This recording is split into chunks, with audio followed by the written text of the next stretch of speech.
Muito boa noite, meus irmãos e minhas irmãs. Hoje, dia 24 de maio de 2023, graças a Deus nós estamos aqui mais um dia para darmos prosseguimento à nossa sequência de estudos bíblicos às quartas-feiras. Hoje nós começamos a estudar um novo tema. Por enquanto podemos intitulá-lo de Defendendo Nossa Fé em uma época pós-moderna.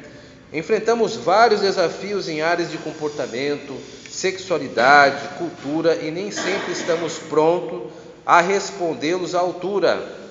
Por isso começamos hoje a lidar com esses temas. Então nosso objetivo hoje é darmos ingresso a um novo tema. Primeiro vamos tentar definir o que é esta contemporaneidade. O que é contemporaneidade? Contemporaneidade é nossa época contemporânea, a época que estamos vivendo, nossos dias, nosso século, nosso presente. E então, como você responderia a seguinte pergunta, né? Em que época estamos? Alguns diriam que estamos dentro de um período denominado pós-modernismo.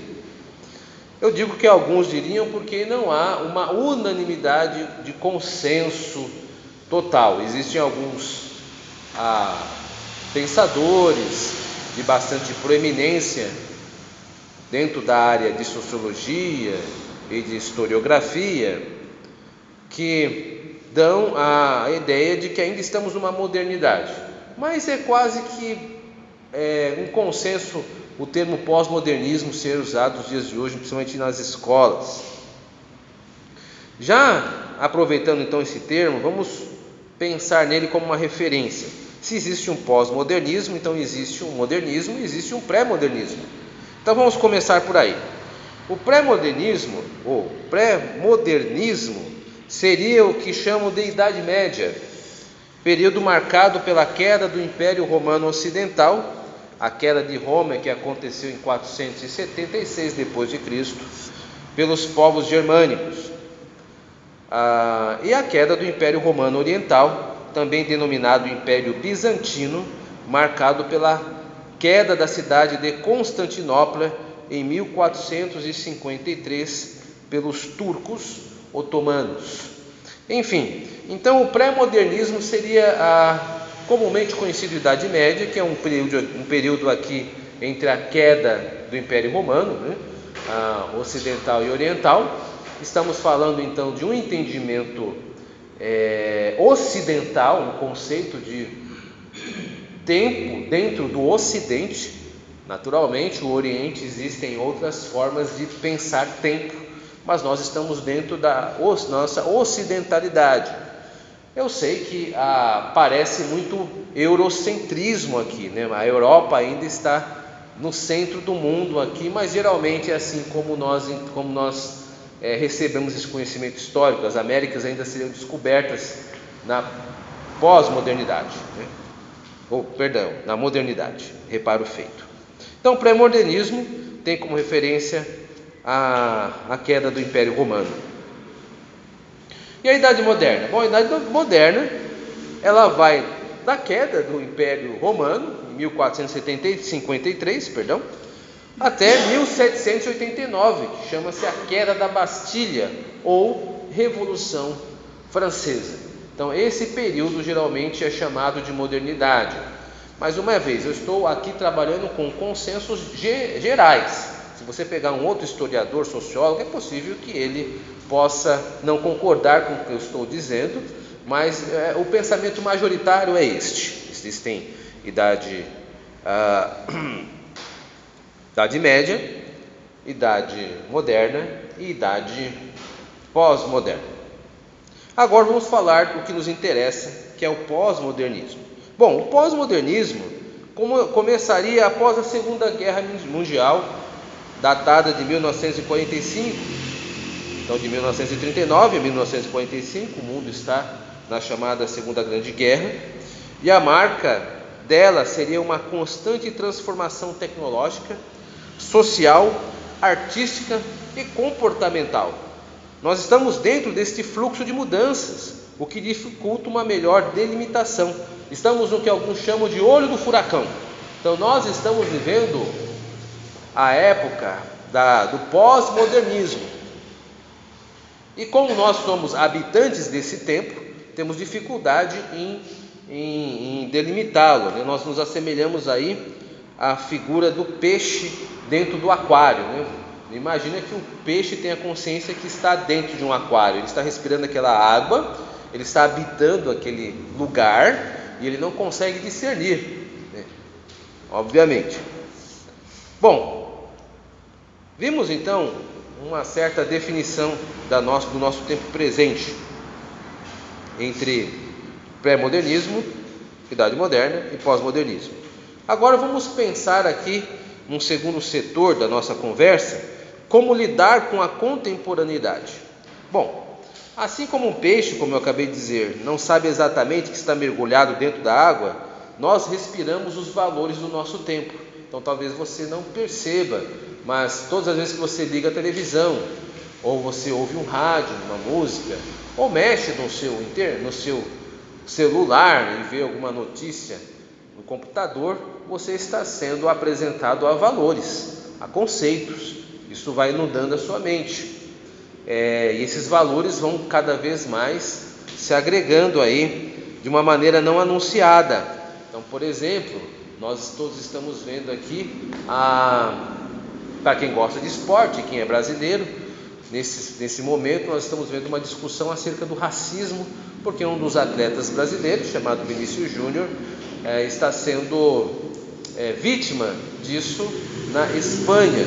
Essa notícia está ocorrendo essa semana.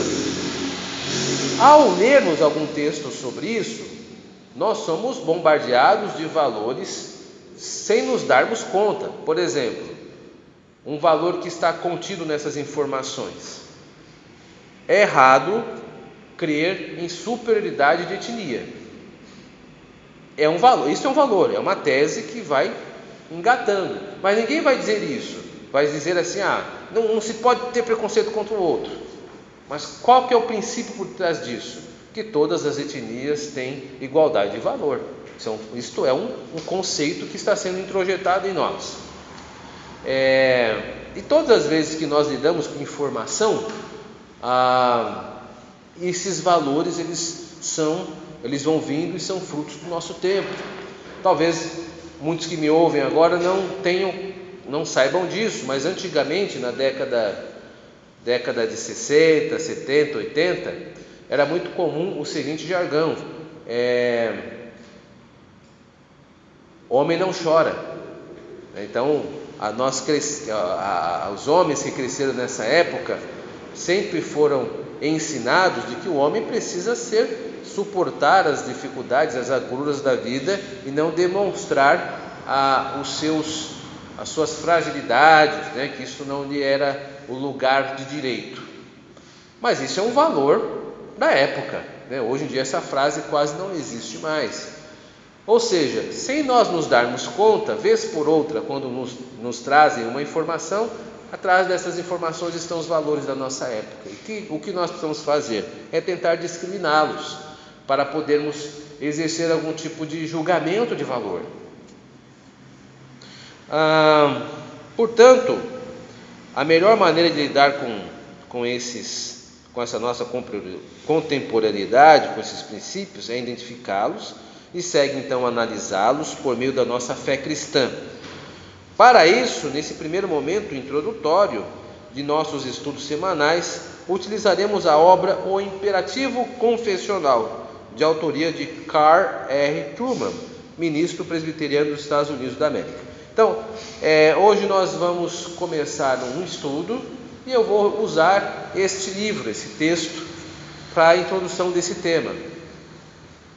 Existem outros autores cristãos que escrevem sobre esse tema, e mais adiante, à medida que nós vamos desenvolvendo nosso estudo, eu vou apresentando eles. Eu creio que nesse momento introdutório, o livro, a obra, O Imperativo Confessional, é muito útil para nós. Então, vimos definição da nossa contemporaneidade, vimos que temos como lidar com a nossa contemporaneidade, precisamos identificar e analisar esses valores, e que vamos utilizar o livro Imperativo Confessional. Então, vamos passar agora para o nosso terceiro setor, de como nós, presbiterianos, confessionais, precisamos lidar com a nossa contemporaneidade. Esse é o título desse setor, né? Como nós, presbiterianos confessionais, precisamos lidar com a nossa contemporaneidade. Bom, para Truman, nós, presbiterianos, precisamos conhecer melhor o nosso tempo. E para isso, ele inicia refletindo sobre como o mundo reage à nossa confessionalidade.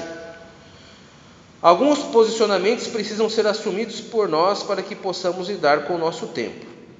Antes de avançar aqui nesse ponto, eu preciso só dar um esclarecimento. O que é confessionalidade? Confessionalidade é simplesmente a adoção de uma confissão de fé. Isso significa confessionalidade. Dado esse esclarecimento, vamos então ver como devemos lidar com o nosso tempo. Item A. Todo cristão possui uma confissão de fé. Segundo ele, os cristãos se dividem em dois grupos.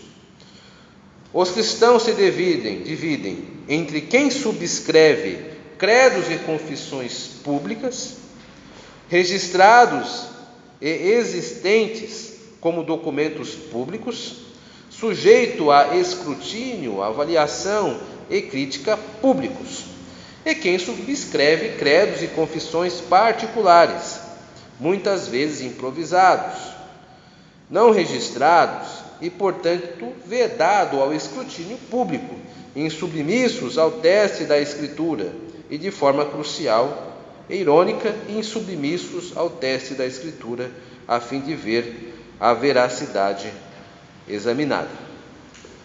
O que Truman está dizendo aqui é que todo cristão tem uma confissão de fé.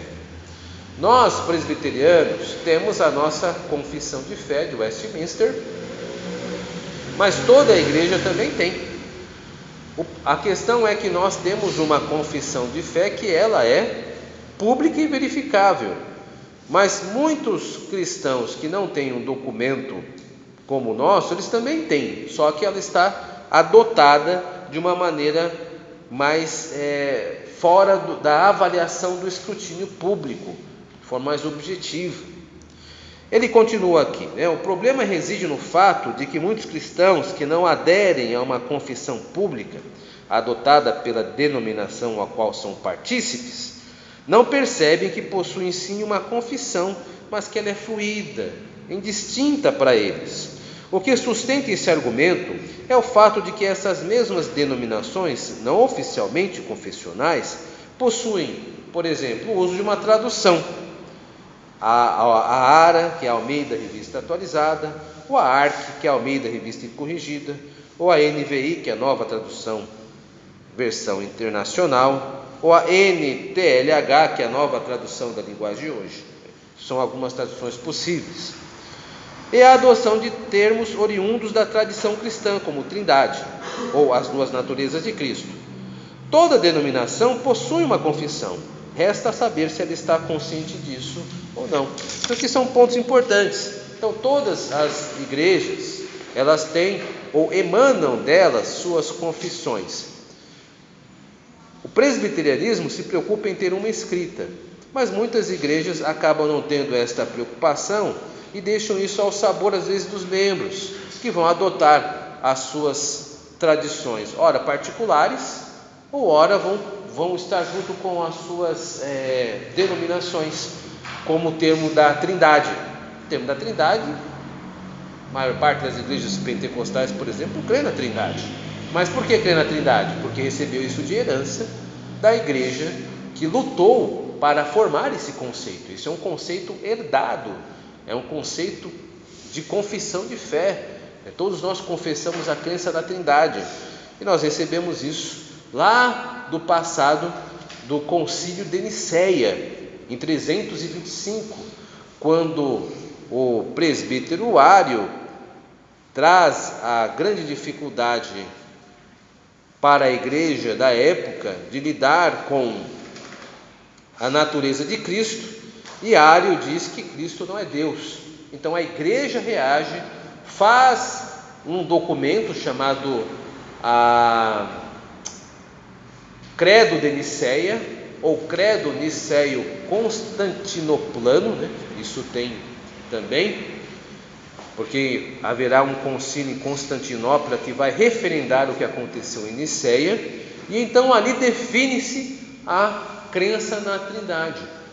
Então, isto é uma crença confessional, que muitas igrejas têm uma confissão, creem na Trindade, mas não sabem explicar por que creem na Trindade. Creem na Trindade porque herdou isso. Isso não surgiu de uma leitura óbvia do texto. Isso é uma herança teológica fluida, que as pessoas nem todas sabem discernir. Um outro elemento aqui, acerca da afirmação que todos nós possuímos uma confissão de fé, é a necessidade da defesa do passado. Nossa contemporaneidade não tem muito apreço pelo passado. Algumas forças de nosso tempo acabam contribuindo para isso. 2 exemplos. Exemplo 1. Os avanços tecnológicos. Obviamente, os avanços tecnológicos são bastante positivos, porque resolveram questões de saúde. Por exemplo, nós temos as vacinas. De comunicação, nós temos celulares. Antigamente, a comunicação era resguardada em cartas, se tivesse que atravessar continentes. Hoje nós temos os celulares, de maneira imediata, falamos de alguém com alguém do outro lado do mundo. E a tecnologia trouxe outros avanços em tantas outras áreas. Mas isso fez também que as gerações que nascem sob esses avanços invertam um quadro que era comum no passado. Antes, eu vou tomar um pouco d'água. Isso aqui é o tempo que está seco.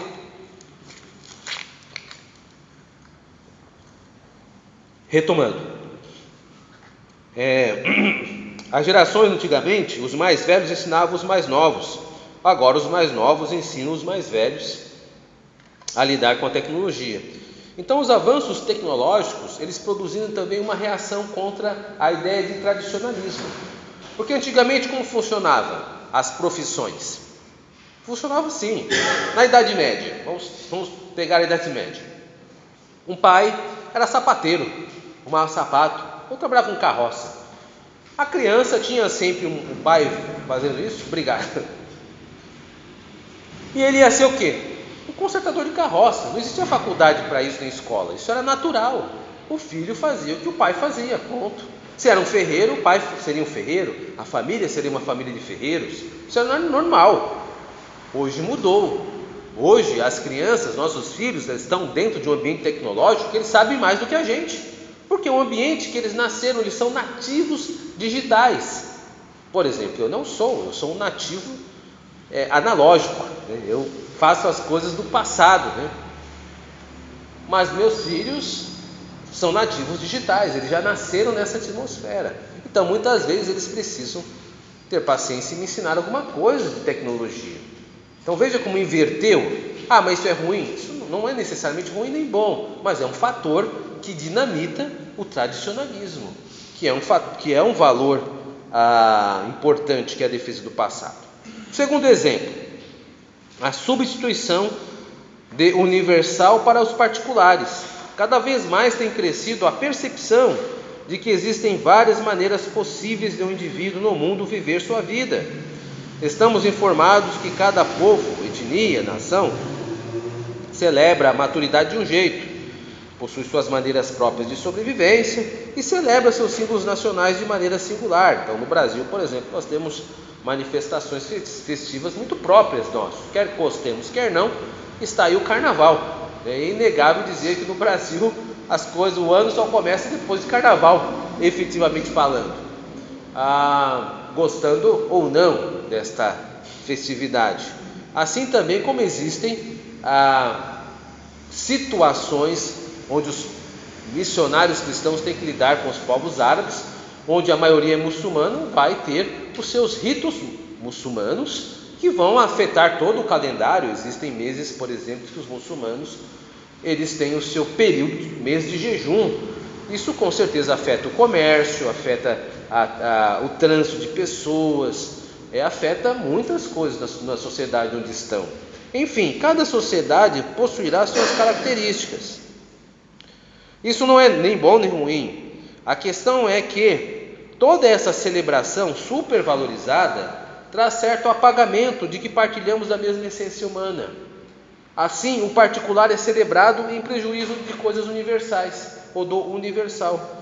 Truman traz um pensamento sobre isso. O mundo, diz ele, o mundo em que a natureza humana é apenas uma construção elaborada pelo indivíduo ou por uma comunidade específica em que se encontra o indivíduo, é o mundo em que os documentos históricos, como os credos, não têm importância transcendente, estão condenados a se tornarem interessantes em sentido muito restrito e específico. Ou seja, a pessoa olha para a nossa confissão de fé e fala: o que esse documento do século XVI pode trazer de relevante para mim, para a pessoa, o indivíduo em si? Ora, essa é uma postura pós-moderna. Antigamente esse questionamento não existia. Enfim, algumas considerações. A Bíblia é marcada por figuras que precisavam ajustar-se ao seu tempo sem negociar seus valores. Os patriarcas, eu me refiro a Abraão, Isaac e Jacó, precisaram lidar com o Egito, extremamente influente. Enquanto em seu tempo Isaac não precisou lidar com eles, na história de Isaac você vê pouca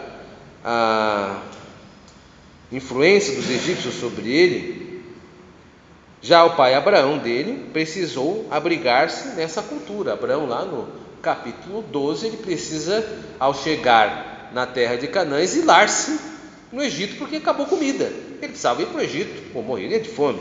Então ele desce ao Egito.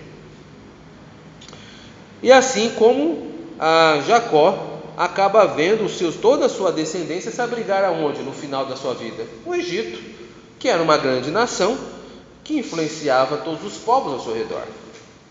Os profetas maiores, eu me refiro a Isaías, Jeremias, Ezequiel e Daniel, registram os desafios de lidar com uma força militar e cultural do Império Babilônico e do desterramento da nação de Israel, ou seja, de toda aquela situação que se tornou, se impôs para eles, que foram os exílios. A Bíblia divide-se nisso. A partir da queda de Jerusalém, tudo muda. Então nós temos todos os profetas, todos não, mas pelo menos os profetas maiores, trabalhando com esse assunto. Então os salmos vão cantar sobre isso, os provérbios, alguns vão emanar como história de vida para lidar com o exílio. É uma força cultural que os arrebatou, claro que debaixo da providência de Deus, mas foi uma força cultural, ou seja, foram levados para um outro povo, para outra nação. Esdras precisou expurgar toda a associação das lideranças de recolonização da influência estrangeira, deportando as esposas e filhos que esses tiveram contra a lei. Então talvez você não se lembre disso, mas quando Esdras chega para recolonizar a terra prometida, muitos líderes tinham se casado com mulheres de outra etnia. E o que é feito? Esdras diz: deixa as mulheres e deixa os filhos, despeça eles. Não se pode fazer isso. E eles fazem. Que chocante, né? Mas eles fizeram isso. Eles tiveram que lidar com a situação que se dava no momento, da melhor maneira possível. A Bíblia nos adverte para que não amemos o mundo e o que nele habita. Isso está em 1 João capítulo 2, verso 15. É possível fazer isso sem sacrifícios? Esta é a grande pergunta que nós precisamos nos desdobrar em responder. E você que ouviu, o que acha disso? Espero que você também possa estar conosco aqui um dia para conversarmos. Que Deus nos abençoe, que possamos aprender mais sobre este assunto. Amém.